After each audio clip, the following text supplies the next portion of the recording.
When I began this journey, I asked myself a question: what would it be like to treat hair not just as canvas, but as fabric? Soon, I came across the Japanese technique of tadake zome, an ancient practice of hammering fresh flowers and leaves onto cloth to release their natural pigments. I also revisited Antoinette Binder's A Piece of Hair collection.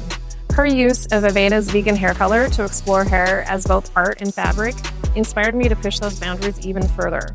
All of these influences converged into our collection Imprinted, where hair becomes both canvas and textile. That's when we began experimenting with real flower petals, pressing them into bleached hair, gently transferring their pigment using pressure, pH, and a creative process.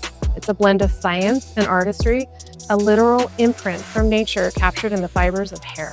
To prepare the hair, we used a pre-lightened weft as our canvas, then misted it with Aveda's Botanical Repair Equalizer, step 1 from the Botanical Repair System. The equalizing mist works a bit like fabric primer. That foundation allows the natural pigment from the flowers to absorb more effectively and show up with greater clarity and depth. We taped down a prepared hair weft, securing it with tension. Next, we placed the petals where we wanted them in a creative pattern. We then laid a piece of plastic film on top to protect the design. Using a small hammer, we lightly tapped just enough to release the pigment.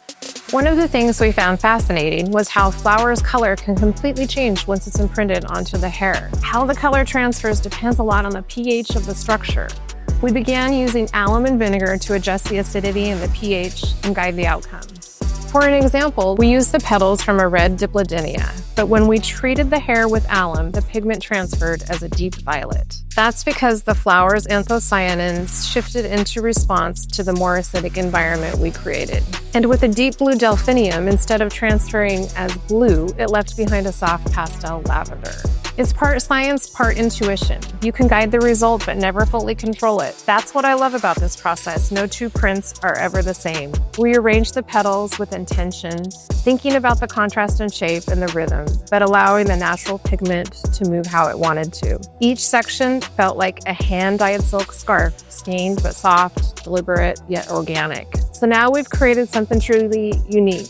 A material developed entirely through our process of botanical imprinting. These wefts became the foundation for this avant-garde collection, where hair becomes both art and adornment. Each look you see today carries a unique tone inspired by the colors, textures, and forms of the Pacific Northwest landscape.